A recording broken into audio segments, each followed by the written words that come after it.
Mamatay ba ang Dios? Ingon ang Muslim, nabaday Dios nga mamatay. Ingon ang Iglesia, nabaday Dios nga kapuyon. So, mga na ilahang mga argumento. Ato silang tubagon. Aron usab kita nga doon na pa'y duha-duha. So, kung we question why Jesus died, atong klarohon ni kay it is tantamount that we without the existence, without the deity, pagka-Dios ni Christ. So, aron di ta mag-doubt, ato ni siyang tubagon sa scripture, mamatay ba ang Dios?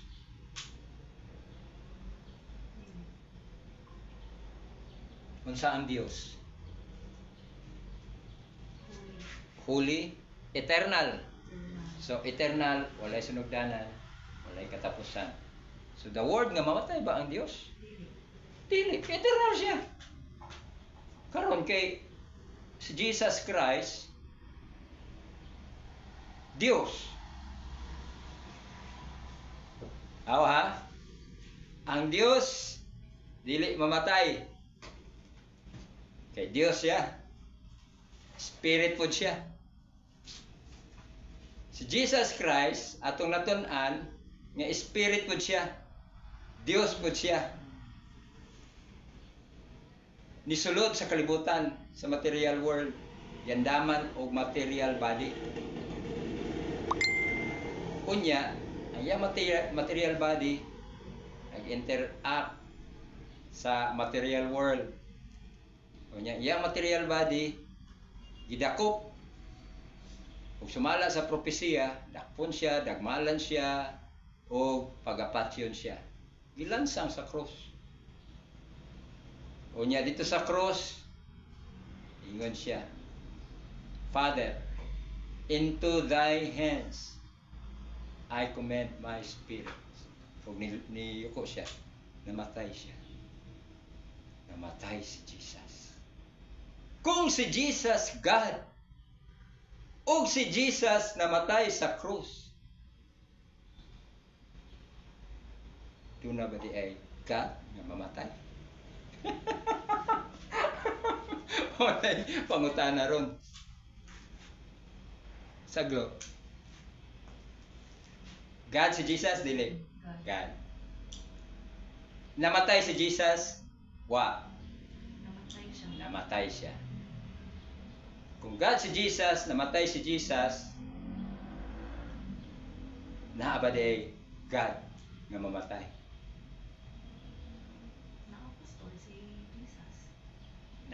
Si Jesus. Pero ang atong pangitaon diha, kay di man mamatay ang God. Unsa nga to ang pangitaon? Iyang lawas siguro? Siguro duwa ayan siguro. Lawas pastor kaya physical pastor kaya di ba ang internal man siya Eternal. Ayun ang internal kay nasa sulod. Kanang wala man siya kamatayon kay di ba spirit man siya. Oh. So siguro siguro na pastor di ba paadtong siya diri for saves ato so niya di ba prophecy man pod nga nay kanang ikan sa langit niya ibababa para save sa mga tao. Naginganlan og Jesus. Mo siguro siguro the man Christ Jesus. Siguro pastor kay para pag ang mga tao ba mo pud siguro nga kanang Okay. Ani, kuha na ko imong punto. Pila ka nature si Jesus? Nature, kinaiyahan. Katungo pa siya nagtao, pila yung nature? Ang sabi mo, nature pastor, ano ang pagka-Diyos niya, o yung pagkatao? So, pila yung nature sa duha? Si Jesus Christ, dunay duha ka natures. Ang iyahang divine nature, mautong gikan sa eternal. Diba? Eternal siya. Pagsulod niya sa material world, gikinahanglan niya og material body. Ato na specify, ato ginang i-stress ng maong material. So, giandaman siya sa amahan. Hebrews chapter 10 verse 5. Unsay giandam? Body. But you prepared a body for me. Kani si me, nag-exist na ng daan si Christ. When Christ entered, di ba? Gikan siya sa eternity. Entered the world. Asa siya na-enter? Sa world. Nga dunay sinugdanan, dunay katapusan. Kay matapos man yung world, sunugon man eh. So, when Christ entered, so kining Christ nga ni enter sa world nga dunay sinugdanan, dunay katapusan, gikan siya di ay sa eternity. Walay sinugdanan. So Dios, ang iyang pagka-Dios gikan sa eternity ni sulod diri sa kalibutan. Unya dunay giandam nga lawas des taguangkan ni Maria through the power of the Most High, through the overshadowing power of the Holy Spirit, o kana nga body gitawag og Jesus. So karon kani nga body, material nga body, sama ba ni sa Dios? Ano man nakapangutana ko nga sama sa Dios? Kani nga body sama sa Dios o sama sa tao? Sama sa tao. Nga naman, kay ang tao nga lawas, unsay gikinahanglan?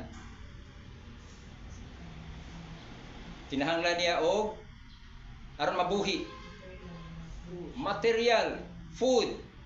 Kaon ang lawas ni Kristo gipadidi sa iyang mama, ninom og material milk. Dayon sa diha nga dako-dako na siya, gipakaon na siya og mga kuan siguro, leavened bread, o mga bread, o mga karne, mga gulay. So, kaning material nga body, nasa material world, na kinahanglan og kining maong material nga mga butang, pagkaon. Unya, kay material man siya, body man siya, sama sa tao, ang tao kapuyon. So si Jesus Christ, gikapoy pod ang tao nga si Jesus Christ. Unya, kay taon siya, naman siya lawas, matulog pod siya. Unsay purpose nga nung matulog gani? Aron i-restore katong mga damage nga cells nga throughout the day nga nagasto. Nya ma-renew ang energy nga gikinahanglan sa material nga lawas. So si Jesus Christ, kung imong basahon ng Philippians chapter 2, nagpakasama sa usa ka tao. Iyang gihubo ang iyang himaya. Ang Holy Spirit maoy naggiya niya, maoy empower niya nga to overcome temptation. So si Jesus Christ dunay duha ka nature. Doon na siya deity, divine nature, doon na siya human nature. So, imong sabton nga doon na ba Diyos nga gutmo, doon na ba Diyos? Ayaw ng Diyos. Ing napagpangutana, doon na ba lawas nga gutmo? Naa! Ayaw ng Diyos kay duha na nature, duha ka nature si Christ. Si Jesus Christ. Gutmo siya kay doon na siya lawas. Sama na itong tanan kung unsa itong ginahimo, maupod siya. Ang namatay, unsa namatay? Physical. Dunay physical, unsa physical death? Dunay dunay separation from physical body. So mo to'y death ni Jesus. Namatay siya sa lawas. O ayang kalag, ayang lawas to adito sa tomb. Diba? Ingon man siya, in the third day, iyang pagkabanhawon. So, ang iyang espiritu ni adto sa world of the dead. Nagwali siya dito, ingon ni Pedro. So, ang namatay, ang lawas ni Kristo. Kay gikinahanglan man nga mamatay. Nganong gikinahanglan mamatay? Kay aron dunay resurrection. kay aron kitang mga nangamatay ma-resurrect punta. Tungod kay ang Dios nga nagkatawang tao namatay og na-resurrect. Dili kompleto ang ebanghelyo ni Kristo kung wa siya nabanhaw. So nabanhaw siya, iyang banhawon sa ikatulo nga adlaw, iyang banhawon, iyang i-rebuild ang templo nga buot pasabot ang iyang lawas. So ang namatay mao ang lawas, dunay separation siyang lawas nga gi-prepare siyang amahan nga gilansang sa cross o sa iyahang immaterial part, iyang eternal spirit, dunay separation. So karon mo na ang namatay, ang physical. So karon kay nabanhaw man siya. Katong namatay, katong lawas nga gihaya dito sa tomb, diba? Nabanhaw. Giwali nila nga nabanhaw. Kaya nga naman, ibalik man ang ayahang espiritu. Nya hikapon unta siya, ayaw sa pagikapak kay adto sa mao pa may pagkabanhaw niya. Kailangan pa niya nga mag-glorify sa iyang mahal. Si Jesus Christ maong gikinahanglan lagi ning kamatayon niya. Kay i-demonstrate man niya nga iyang buntugon ang sala ug ang kamatayon. Paano niya mabuntog? Sa pag-resurrect niya. Wala nga mukanta tag, He is risen. Wala, lipay kay ta, mukanta ta na, He is risen. Kay iyahang gi-conquer ang sin ug ang death. Mao na ang mutuo kaniya makabaton og kinabuhi og ma-resurrect pod. Ingon siya, I am the resurrection and the life. I am the life and the resurrection. So banhawon pud ta, kay di man ta makaadto sa langit. In ani nga lawas di man ni flesh and blood di cannot enter the kingdom of heaven. Una nga ikinahanglan nato og rapture, ilisdan ta og glorified bodies Ginoo. O katong nangamatay pod nga Christian, mga followers ni Jesus Christ, katong ilahang mga lawas pinaagis gahom sa Ginoo, mabalik to sila. Sa mga pastor, gihimo naman to earn, gihimo naman to gahom sa Ginoo.